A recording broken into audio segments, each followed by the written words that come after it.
பென்சீன்ல வந்து குளோரின் ஒவ்வொரு பொசிஷன்ல வந்து இதுல ஜாயின் பண்ணியிருக்கீங்கன்னா இது ஜாயின் பண்ணி இருக்கிறத பேஸ் பண்ணி இதுண்ட டைபோல் மூமெண்ட் எப்படி கூடுது எப்படி குறையுதுன்னு சொல்லி பார்க்க போறோம். இது பார்க்கறதுக்கு முதல் இந்த கால்குலேஷன் பார்த்துட்டு வரணும். இப்போ நார்மலா வந்து இது வந்து நேர்கோட்டில் ஆப்போசிட் சைட்ஸ்ல, அதாவது இது டெல்டா மைனஸ் ரிங் இது டெல்டா பிளஸ், இது டெல்டா மைனஸ், இது டெல்டா பிளஸ். இப்போ டெல்டா மைனஸ்ல இருந்து டெல்டா பிளஸ் நோக்கு இருமுனை திருப்பத்துடன் ரெண்டு இதுல நேர்கோட்டில் இருக்கிறதால இதன் விளைவு வந்து ஜீரோக்கு ஈக்குவலா இருக்கு. அது ஜீரோ. இதுக்கு வந்து ஒரு சின்ன ஒரு கால்குலேஷன் வந்து இருக்கு. இப்ப இது என்னன்னு சொல்லிட்டேன்னா இவரையும் நான் நிறுத்துறேன், இவரையும் நான் நிறுத்துறேன், எடுக்கிறேன். அதே சேம் டைம்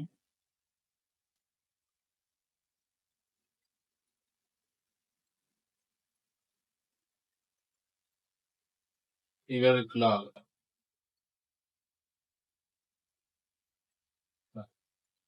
விளையுள் என்பது வந்து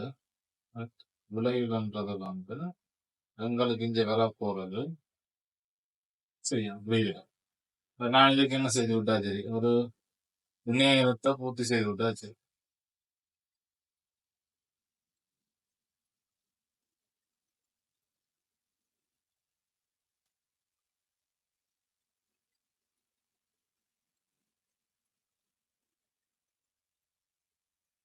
சரி, அப்ப ஒரு நேர ஷேப்ல வரும். இது வந்து நான் μ1 உண்டு, இதை μ2 வந்து வச்சா இது வந்து மீன். அப்ப எங்களுக்கு வந்து நார்மலா இப்ப ஒரு விசை இணையாத விதியில வந்து ஆர் வர்க்கம் சமன் பி வர்க்கம் பிளஸ் கியூ வர்க்கம் 2pq கொஸ்டீட்டான் இருக்கும்.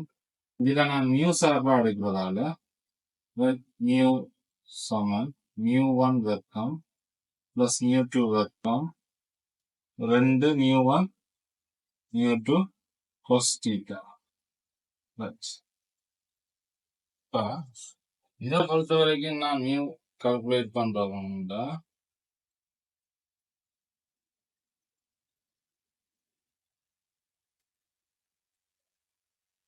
1.57 അതിന്റെ വർക്കം പ്ലസ് 1.57 അതിന്റെ വർക്കം. இது வந்து 60 பா. ஆகவே 60 பா கொஸ் 60 ரைட், எனக்கு ஹாஃப் உண்டு. ஆகவே இதுல 2 1.57 ரெண்டுமே ஈக்குவலா இருக்கிறதால வர்க்கம் போடலாம். μ1 μ2 1.57 என்று இருக்கு. இதுல ஹாஃபும் ஹாஃபும் கட்டுப்படுது. ஆகவே எனக்கு வந்து இது இந்த ஆன்சர் வந்து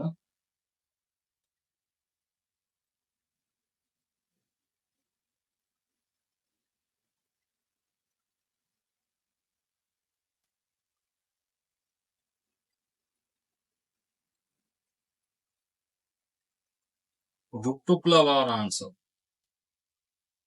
7.395. சுருக்கி வந்தா 2.72 டி.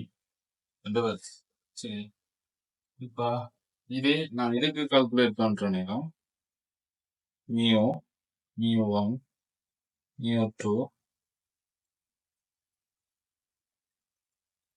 வெளியே போட்டு 1.57 வர்க்கம் 1.57 வர்க்கம் 2 1.57 இதுவும் வர்க்கம் எழுதலாம். ரெண்டும் ஈக்குவல் தானே. μ1 ஈக்குவல் டு μ2. இங்க வந்து இந்த ஆங்கிள பார்த்தோம்னு சொல்லிட்டோம்னா ரைட்,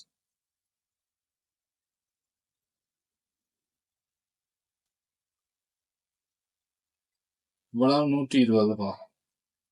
ஆகவே கொஸ் 120 மைனஸ் ஹாஃப். அப்ப இதுல வந்து இன்டூ மைனஸ் ஹாஃப் வந்து போடுவோம். அப்ப இது வெட்டப்பட்டா மைனஸ் ஹாஃப் 1.57 வர்க்கம் இங்கே பிளஸ் 1.57 வர்க்கம் இருக்கு. இப்போ இது ஃபுல்லா கேன்சல் ஆகும். ரைட். ஆகவே இதுல வந்து எனக்கு மியூ வர்க்கம் இங்கே மியூ வர்க்கம் மியூண்ட வர்க்கம். ஆகவே மியூ வந்து 1.57 வரும். இது 0. இப்போ இப்படி கஷ்டப்பட்டு கால்குலேட் பண்ணணும்னா இதுக்கு இன்னொரு வழியும் இருக்கு. இப்போ இதை வந்து எப்படி செய்யலாம்னு சொல்லிச்சுன்னா, இப்போ மியூல வச்சு கணக்கு செய்யலாம். சரி. இப்போ மியூ வர்க்கம் மியூ1 வர்க்கம் மற்றதையும் மியூ1 வர்க்கம் கொண்டு போகிறேன். 2 மியூ1 வர்க்கம் ரைட் ஹாஃப் சுருக்கி விட்டா எனக்கு 3 மியூ1 வர்க்கம் உண்டு. சரி. அப்ப மியூ1க்கு பதிலாக 1.57 போட்டுட்டு சுருக்கினா இதே ஆன்சர் வரும். சரி. அதே மாதிரி இங்க மியூ வர்க்கம் மியூ1 வர்க்கம் மியூ1 வர்க்கம் ரைட். இதுல வந்து என்னன்னு சொல்லி சொன்னா, இந்த 2 இருக்குது, இதுல மியூ1 வர்க்கம் இருக்குது, இதுல மைனஸ் ஹாஃப் இருக்குது. அதனால 2 கட்டுப்பட மைனஸ் மியூ1 பிளஸ் மியூ1 கட்டுப்பட ரைட் என்ன வரும்டா மியூ சமன் மியூ1 உண்டு. ஆகவே நேரடியா மியூ வந்து 1.57 போடலாம். சரி. இப்படி கால்குலேட் பண்ற இது. அப்ப இது இந்த இது வந்து கொஞ்சம் லாங் ப்ராசஸ். இது வந்து ஷார்ட்டா செய்யணும். இது வந்து ஷார்ட்டா செய்யணும். இதை வச்சுக்கொண்டு இந்த ஆன்சர்ஸை தட்டுவோம். இப்போ ஃபர்ஸ்ட் வந்து என்னன்னு சொல்லிட்டேன்னா, இவரும் 120 பாகையில இருக்கிறார். ஆகவே வார விளைவில் வந்து மியூ இங்கேயும் மியூ. அப்ப 2 பக்கம் மியூ இருக்கிறதால இதோட விளைவு வந்து 0. சரியா? இதுல வந்து டிய பார்த்தோம்னு சொல்லிச்சோன்னா, டியில வந்து இவரையும் கேன்சல் பண்ணலாம். என்னண்டா இது டெல்டா மைனஸ் இது டெல்டா மைனஸ். அப்ப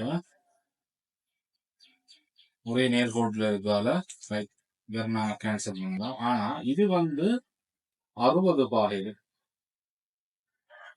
இது 60 பாகைகள் கிட்டத்தட்ட இஞ்சி இருக்கு. அப்ப கிட்டத்தட்ட இவற்ற டைபோல் வந்து கிட்டத்தட்ட 2.2 கிட்ட வரும். அதேதான் இஞ்சி இதுவும் கிட்டத்தட்ட 60 பாகை. அப்ப இந்த பியும் சியும் சேம். ரைட். அதே நேரம் டிக்கு பார்த்தோம்னு சொல்லி சொன்னா, டி வந்து 120. இது 1.57 டி என்று இவரை கேன்சல் பண்ணு நேர் ரோட்ல இருக்கீங்க. சரியா? அப்ப இதுல இருக்கிற ஏயும் இயும் ஈக்குவலா இருக்கு. அடுத்தது இதை பார்த்தோம்னா எஃப் பார்த்தோம்னா இது 120 பாகை. 120 பாகைன்னு சொல்லிச்சோன்னா கிட்டத்தட்ட இவற்ற கேட்டகரி. அதே நேரம் ஆல்ரெடி டெல்டா மைனஸ் இருக்குது. இவரும் சேர்ந்து அட்டா ஆகிறதால இவருக்கு இங்க மேக்சிமம் டைப். ஆகவே ஃபைனல் ஓடார பொறுத்த வரைக்கும் பார்க்கணும்னு சொல்லிங்கன்னா, ஆக குறைவா இருக்கிறது ஏயும் இ. ரைட். அதுக்கு அடுத்ததா இருக்கிறது வந்து 1.57 டி. அதுக்கு அடுத்தது வந்து 60 பாகையில் இருக்கிறது பியின் சியின் வந்து ஈக்குவலா வரும். ரைட். ஆக கூடினது வந்து கூட இது எம்சிக்யூ பேப்பர்ல வரலாம். நார்மலா உலகளம் கார்பனீர் ஆக்சைடு NH3 ரைட் BCl3 சொல்லி A11 பேப்பர்ஸ்ல வந்து ரைட் BCl3 NH3 NF3 இப்படியான கேட்டகரி கொஸ்டின்ஸ் வந்துருக்குது. ரைட். இப்ப ரைட் இப்படி அட்வான்ஸான கொஸ்டின்ஸ் வருது. அதனால இப்படியான கொஷின்ஸ் வந்தா இதை முதல் ட்ரை பண்ணிட்டு பிறகு இதை அண்டர்ஸ்டாண்ட் பண்ணிங்கன்னா எப்படி கொஷின்ஸ் கேள்வி போட்டா